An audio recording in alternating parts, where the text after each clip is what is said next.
BD news 21। Awami লীগকে বাদ দিয়ে বাংলাদেশে কোনো বিশ্বাসযোগ্য, গ্রহণযোগ্য নির্বাচন, নিরপেক্ষ নির্বাচন হতে পারে না এবং তারা নিজেরাও আদৌ নির্বাচন দেবে এ ব্যাপারে আমরা যথেষ্ট সন্দিহান। নির্বাচনের নামে আজকে তাদের যে অশুভ অ্যালায়েন্স, এই অ্যালায়েন্সকে নিয়ে তারা আজ সংস্কারের নামে গোটা জাতিকে বিভ্রান্ত করছে।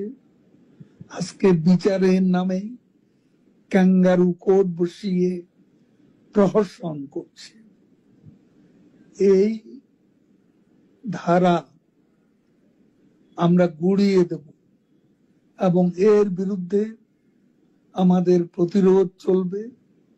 বাংলাদেশের আজ 50%-এরও বেশি ভোটার যে দলের সমর্থক এবং দিনে দিনে শেখ হাসিনার পক্ষে জনমত বাড়ছে, সেই দলকে বাদ দিয়ে এদেশে ইনক্লুসিভ বা অংশগ্রহণমূলক নির্বাচন